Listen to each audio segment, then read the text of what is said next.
Bem-vindos a mais um vídeo do canal Conhecimentos da Humanidade, e hoje a gente vai trazer mais um capítulo de uma série que vocês gostam bastante aqui do canal, que é de interpretação de contos de fadas, e hoje vai ser sobre a Chapeuzinho Vermelho. Chapeuzinho Vermelho é bastante popular, né, gente? Então eu não preciso ficar especificando muito a história, mesmo assim eu vou trazer uma versão resumida da história clássica e de pelo menos uma pequena adaptação para a gente fazer a interpretação. Então, começando, Chapeuzinho Vermelho é uma jovem, muito querida por todos, mora com sua mãe e ela ganha de sua avó o seu chapeuzinho vermelho, né? Uma capa com um gorro, ela gosta muito, usa bastante e por isso é conhecida como Chapeuzinho Vermelho. Certo dia, a sua mãe pede para ela levar doces, pães, varia de versão para versão, até a casa de sua avó seguindo a estrada. Ela precisa seguir o caminho para, em segurança, chegar na casa da sua avó. Quando ela faz isso, no meio do caminho, ela se distrai com as flores e então um lobo se aproxima, bate um papo ali com ela e acaba convencendo ela de seguir por um outro caminho, um caminho talvez mais curto, em algumas versões um caminho mais agradável, mas ela segue por esse caminho que o lobo sugere. Enquanto isso, o lobo vai até a casa da vovozinha, finge que é a própria Chapeuzinho, devora a vovó, e quando a Chapeuzinho chega, ele pede para ela entrar, fingindo que é a própria vovozinha, e aí tem toda aquela cena deles deitados juntos, mas vovozinha, que olhos grandes, que orelha grande, que boca grande. E assim o lobo vai respondendo, é para te ouvir melhor, é para te cheirar melhor, é para te devorar, e assim ela é comida, assim como sua avó, pelo próprio lobo. Tem versões que acaba aí a história, ela é simplesmente devorada e acaba. As versões mais conhecidas, inclusive a versão dos irmãos Grimm, um caçador passava ali perto e ouvindo o ronco do lobo, que depois de comer 2 pessoas inteiras, estava super cansado e cochilando, ouvindo o ronco dele, o caçador acha estranho, vê que está vindo da casa da vovozinha, e então, em vez de matá-lo diretamente, ele já começa, puta, acho que aconteceu uma tragédia aqui, e aí tem toda aquela cena dele abrindo o lobo e tirando as 2. Tem versões que o caçador coloca pedras dentro do lobo, tem versões em que o caçador fica com o lobo morto, pega a pele do lobo para ele. De qualquer maneira, as 2 são libertadas. Na versão mais conhecida dos irmãos Grimm, a Chapeuzinho, no final ainda fala, pô, nunca mais vou desrespeitar a minha mãe. Muito bem. A interpretação de um conto de fadas, assim como a gente vê nas mitologias, assim como a gente já falou até da Bíblia algumas vezes aqui no canal, ela pode passar por níveis de profundidade ou de superficialidade de interpretação. Eu não quero necessariamente fazer um juízo de valor, mas eu vou trazer 3 interpretações diferentes e não necessariamente é mais profundo ou mais superficial, mas são 3 formas de compreensão desse conto. O primeiro deles é justamente uma advertência, tem a ver com a moralidade, principalmente sexual. Então, a ideia geral desse conto, por essa interpretação inicial, é: seja uma boa menina, não se desvie do caminho e se certifique de que nada de ruim vai acontecer com você, especialmente com relação ao comportamento sexual e o perigo que os homens trazem, certo? O homem aí representado pelo lobo, que devora a Chapeuzinho e a avó, então toda essa dinâmica falando sobre a sexualidade. Não se desvie do caminho, seja uma boa menina, respeite. Então nós temos isso que é bem claro e pode ter servido como uma lição moral, pelo menos de forma consciente em alguns casos. Mas nós temos uma segunda interpretação que é bem interessante, principalmente quando a gente olha para as adaptações feitas nos dias de hoje, que tem a ver com a relação, melhor dizendo, com o conflito entre vítima e agressor, entre a vítima inocente e ingênua, representada pela própria Chapeuzinho Vermelho, e o agressor, o culpado astuto, até sedutor, que é o lobo, que chega ali, não, veja bem, tá curtindo as flores, olha só, deixa eu te mostrar. Então, toda essa questão sedutora masculina como sendo a agressão, porque depois, no fim das contas, ele vai agredi-la, ele vai cometer um ato culposo, né? Vai ser o culpado ali dessa agressão. E essa relação, esse confronto, ele é universal. Esse confronto vítima-agressor acontece e a gente sabe bem que hoje em dia isso é bastante presente.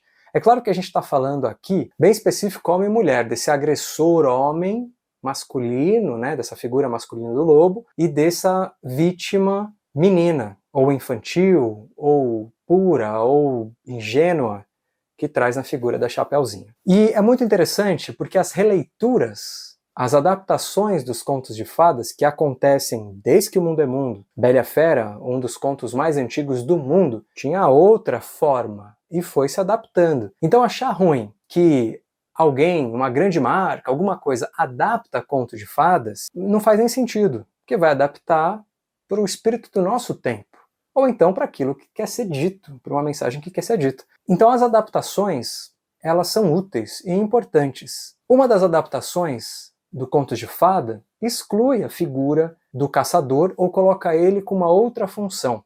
E quem salva a avózinha e a própria Chapeuzinho é a Chapeuzinho. Ela, de alguma maneira, consegue sair de dentro da barriga do lobo. E aí tem as adaptações, cada uma ao seu estilo, dando um maior protagonismo para a vítima, dando uma emancipação para a vítima. Quer dizer, é possível sair disso, lute contra isso, não desista, e aí assim por diante. Então isso é muito bom. É possível ampliar isso não só para as mulheres vítimas de feminicídio, vítimas de abuso, de agressão, do que for, mas para as vítimas em geral. Em termos psíquicos, é importante que a gente tenha também a clareza de que facilmente uma vítima se torna agressora ou culpada de uma outra coisa, justamente como uma forma de se rebelar contra agressores, ou então de se vingar, e aí se torna um agressor também, e isso vira uma bola de neve. Então é importante a gente olhar para essa Chapeuzinho e entender essa relação toda, mas do ponto de vista das preocupações atuais, traz ênfase à questão agressor-vítima, culpado-vítima. E a terceira interpretação, que, claro,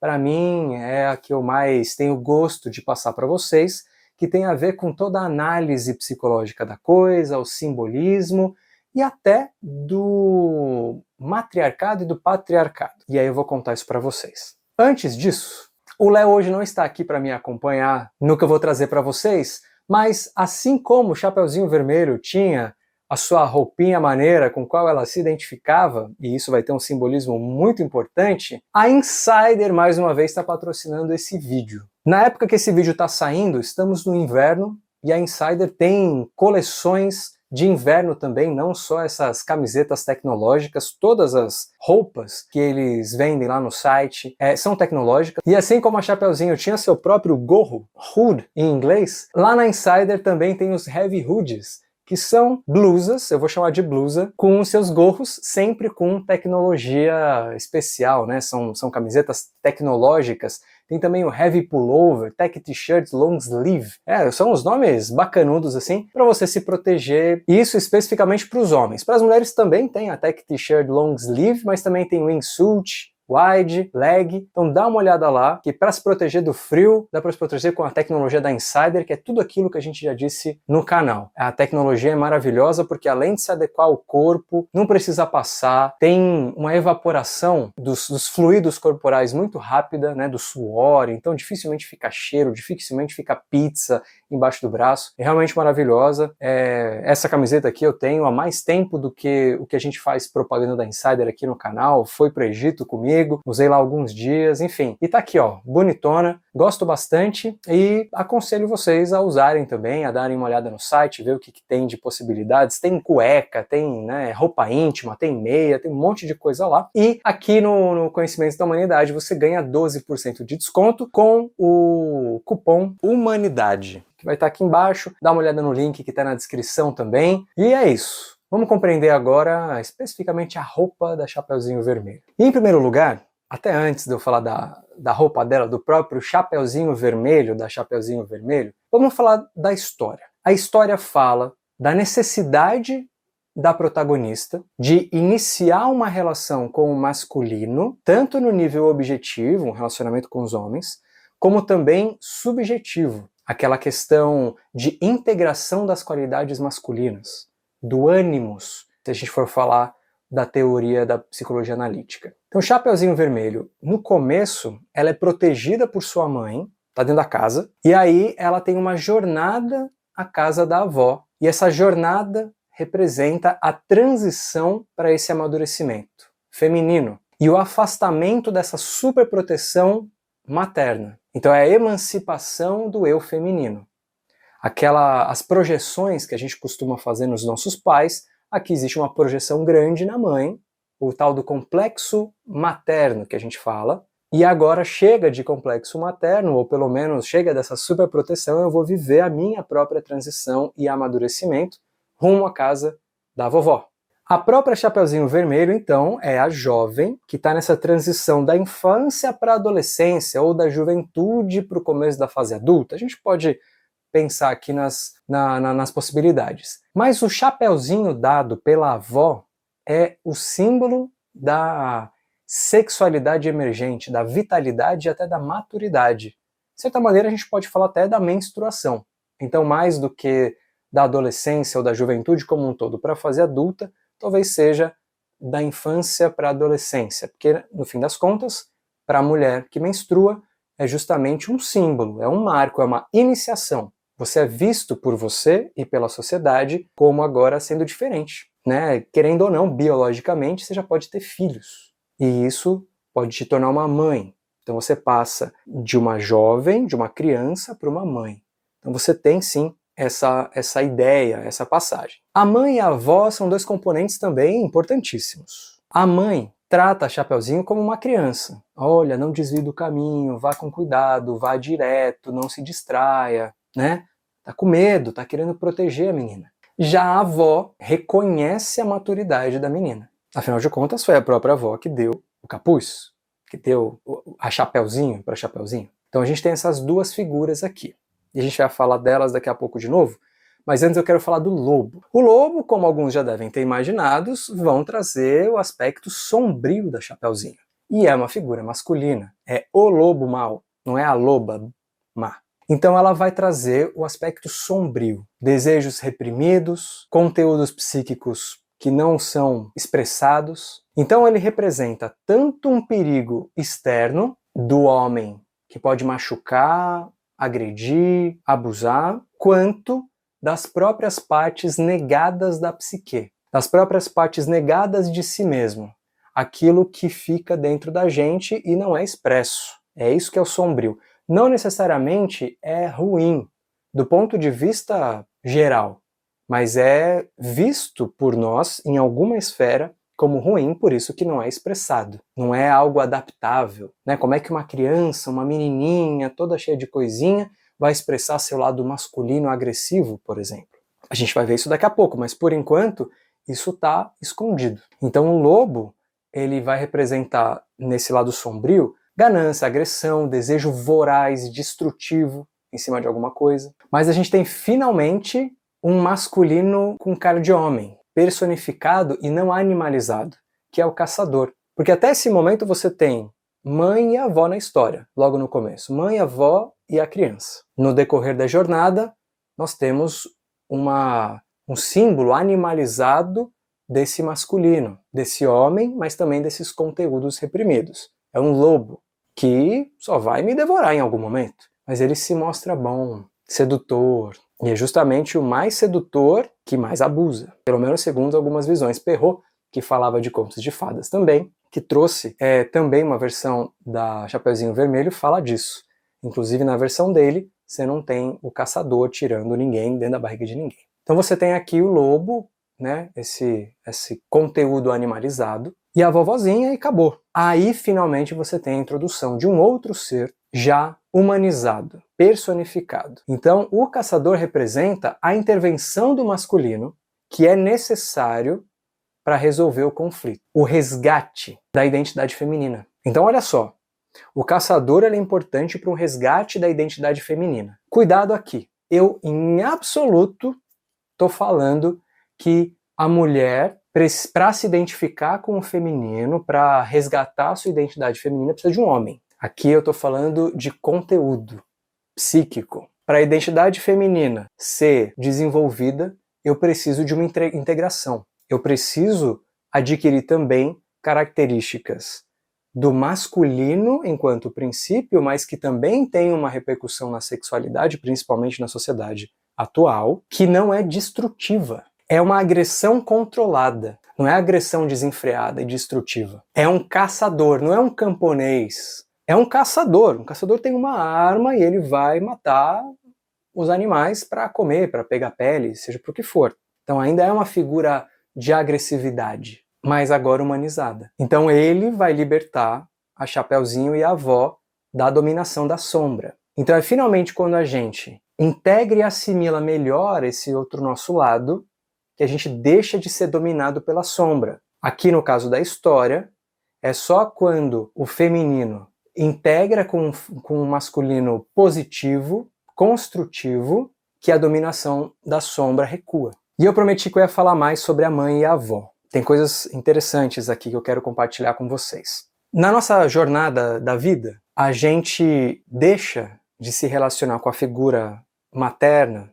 com a figura paterna, com as figuras parentais, para se relacionar com outras coisas mais autênticas e até com certos arquétipos. No caso dela, da Chapeuzinho, a gente está falando de uma relação inicialmente com a figura materna que depois se desenvolve para uma conexão com o arquétipo de grande mãe, representado pela avó. Então a mãe está ali tentando ser suficientemente boa, protetora, libera a Chapeuzinho para a vida e ela se conecta com outra coisa. Inicialmente não se conecta, porque o lobo comeu, então ela se conecta com a sombra, mas depois finalmente consegue se conectar com o arquétipo de grande mãe. A jornada por si só é a necessidade de crescimento e transformação. E ali, como acontece em muitos contos e histórias, como na jornada do herói, da heroína, há uma morte e um renascimento. Ela morre e renasce, justamente assimilando o masculino. Pelo menos assim até esse momento da história. E é muito legal para quem gosta de Hécate, da deusa Hécate,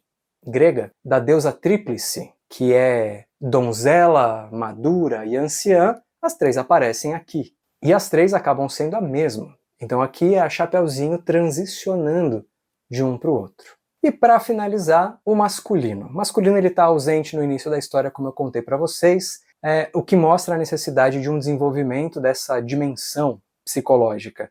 Podia ser o pai e a mãe da Chapeuzinho falam tal coisa. Não, é mãe, chapéu e avó. Ponto. Não tem vô na história, não tem pai, não tem irmão, não tem primo, não tem nada. Então aqui já mostra uma ausência que vai se apresentar como sombra. Então toda ausência, na verdade, se apresenta como sombra. E aqui vem o final da história.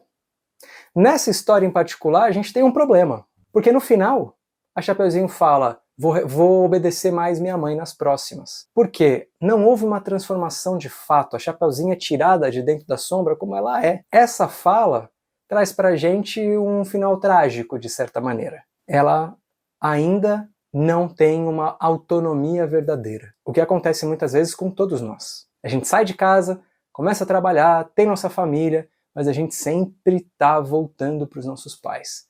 O complexo parental, o complexo de pai e mãe continuam ditando muito do que a gente faz. Então aqui fica a reflexão, a proposta de reflexão para vocês. Primeiro, assimilarem os componentes faltantes da totalidade que vocês são, senão vai ficar te assombrando como um lobo mau. E ao mesmo tempo, essa emancipação de quem vocês são, em detrimento de uma imagem que os outros, principalmente pai e mãe, as figuras de pai e mãe, têm que ter por vocês. A figura que vocês querem que eles tenham de vocês.